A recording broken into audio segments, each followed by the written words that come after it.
Hi guys, welcome back to my channel. I'm so excited to be back. It's been a while. I was on holidays and it was just a lot happening at once. You know those holidays that you go and then you just don't rest. That was it. Basically I went to Greece to see my family and I had 5 days to see everyone including friends, family, rest. Like, you can't do it all. So this month was a little bit slower reading wise because I have been reading a book for about 2 weeks. Yeah, I've been reading this book for about 2 weeks. Not because it's not good, it's actually perfect. Because look at my annotations, I can't put it down, but then I don't have the time to pick it up. That's the issue. So I am finishing tonight. I've got like 70 pages left, but that's not the point. We're not going to talk about this yet. In this video we're talking about what I read in April and what I want to read in May. The vibes today are so immaculate. I'm filming a vlog as well. I'm gonna dye my hair. First of all, it's a lot shorter. We're not gonna talk about that, but I'm kind of vibing with it. I'm experimenting and I am gonna dye it. It was a pretty good reading month. It was just not as good quantity wise as March, but that's not a bad thing. Like, I had some really good reads. So I completed 4 books and I'm gonna talk about them. First, I have The Servant in the Wings at Night by Chris Broadbent. I finally read this book. It's been on my mental TBR since like last year. I don't know. Like, I gave it 4 stars, but I don't know. I think like something was missing from it. Like, the storyline was really good, the vibes were really good. I loved like the whole vampire thing, but there was something missing from it. So basically you have Araya. She's a human girl. Wait, it's been quite a long time since I read, so I don't really remember. Father, that's a vampire, has been training her to go to the vampire Hunger Games. So if you win, basically it's the Kajari, that's the Hunger Games. So if you win, then you get a wish from Queen Niaxia, is that her name? She's like the queen of the entire vampire kingdom. You get a wish from her, and if you don't win, you're probably dead. But she meets Red. No, not Red. Red is on Flawless. Ryan? I don't know. See, I even forgot his name. So she met him and then they kind of form an alliance, although they are enemies. So it's kind of like enemies to lovers sort of thing, but there was something missing from it. It did end on kind of like a cliffhanger, so you would want to know what happens next. I don't have the second book or the novella. I'm not in any rush to read them, although I do want to know what happens next, but I wasn't crazy about. There was something missing and I just can't pinpoint what it was. So I gave it 4 stars because the storyline was really good and I read it in 2 days. So next, I was in such a dark romance mood, so I picked The Sweetest Oblivion by Daniel Laurie. Oh my god, this is a mafia romance. You have Nico and Elena. They're both from 2 different mafia families, and Nico is destined to marry Elena's sister. It's gonna unite the 2 families, you know, but they don't love each other. Maybe they fall in love throughout this whole process, although he's destined to marry her sister. I don't know. I loved it. I did annotate quite a bit of it. I loved it. It's not super dark, so it's not like anything weird or gory. He does kill a few people for her, which I love. Like, if he wouldn't kill for her, then what is he doing? I loved it. I gave it 4.5, I think. It was really good. It was such an enjoyable read. I loved it. Next, I finally read Daisy Hates The Great Undoing. All these quotes and all these things I've been waiting to read and see what happens in the story finally happened. I felt a little bit broken. I was mainly wanting to read that book because of Julian. I am a Julian fan till the day I die. I love him so much.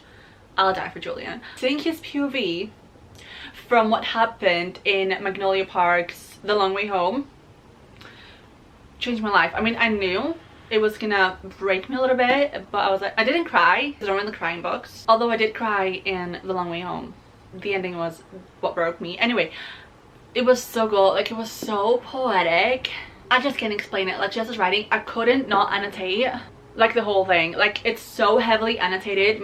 I was getting pissed at myself for having to like pick up the pen and annotate every single thing, but I couldn't not annotate it. Like, I had to, because then you just go back and then you read it and then you're like, oh my god, it's so beautifully written. And although I feel more for Magnolia and BJ because I feel like I'm invested in that story a little bit more, Julian and Daisy are like a whole different thing. They are definitely my favorite couple, but my heart hurts more for Magnolia and BJ, if that makes sense. I'm a little bit conflicted, but Daisy, I love Daisy. She is my girl and I prefer her to Magnolia.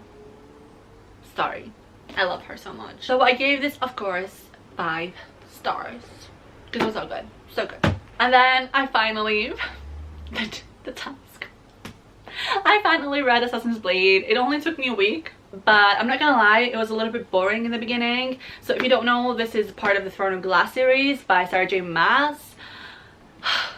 This is a novella.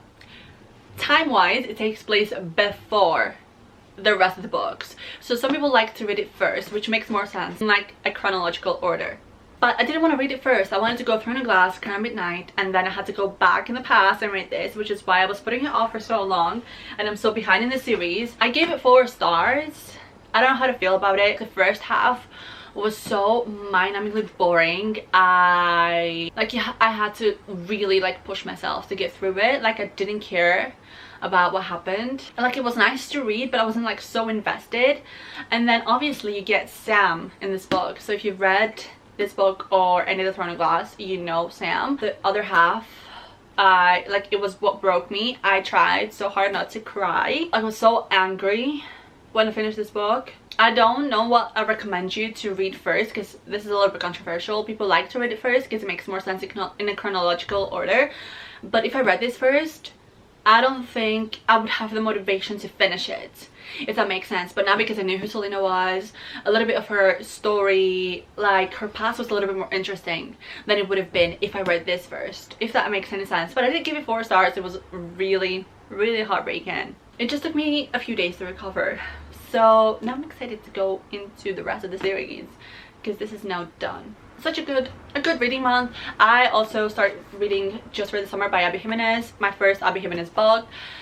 So far I have 70 pages left and it is one of the best romance reads of my life. The depth that Abby Jimenez gave to the characters and all their trauma and baggage and their background, it's just so beautiful to read. I said, oh wow, it's just a quick easy read.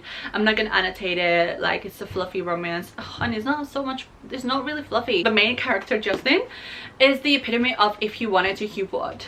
I love him. He's more like a golden retriever kind of boyfriend, if you will. I've not finished it yet, so that's why I'm like doing this.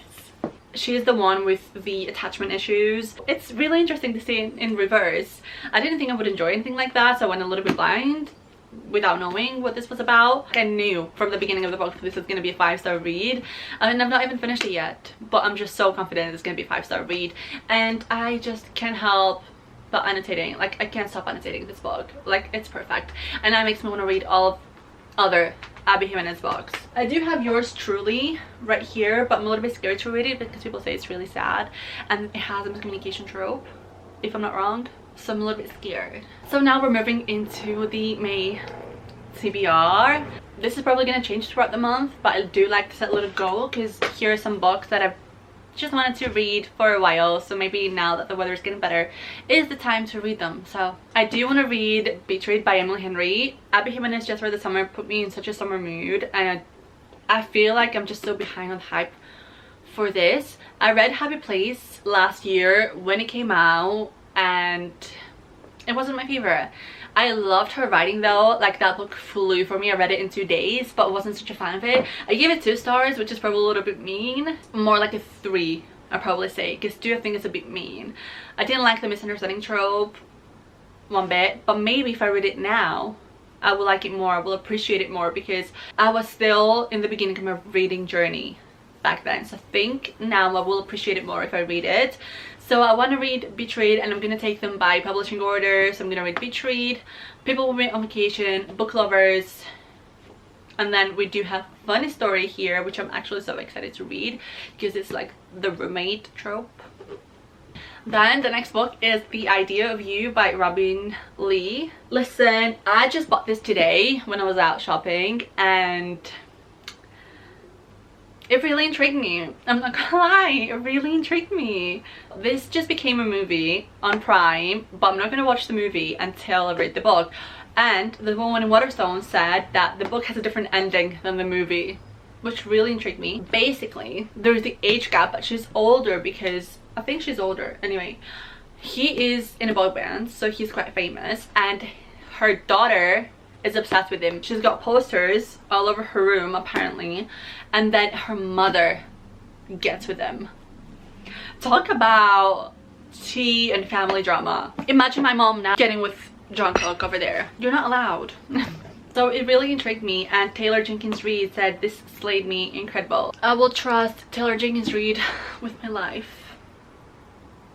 Plus it's time for me to rewatch Daisy Jones and the Sex, because it was the best show I watched last year. So then I have Falling for Gage by Mia Sheridan.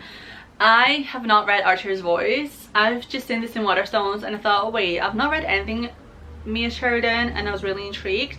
I have no idea what kind of books she writes. I thought it was like dark, sad literary fiction, but apparently they're romances. This is like a small town romance, but it's a little bit sad as well. There is no love story like Mia Sheridan love story. Like, she gets all the hype, and I'm actually so excited to read something from her. And we're going back to the Throne of Glass universe. Now that Assassin's Blade is done, I can move on with the series, and nothing makes me more excited. It is a little bit of a bigger one, so if I'm in a fantasy mood, I can just get on it now that we know more things. I did want to read The Invisible Life of Addie LaRue, but I don't know if I'm in a, let's just say sad mood. I just put it in a nice way. We're doing good. Like, I'm feeling good. I'm back. I think like Just for the Summer by Abby Jimenez put me in such a reading slump, because that book is so good that I just don't think I'll ever find something that will make me feel what I felt and what I'm feeling from this book. Thank you so much for watching. Happy month. I know it's a little bit of a later video, but I was on holiday. It was the whole thing. It was so hectic. But I hope you have an amazing month, and I will see you all in my next video.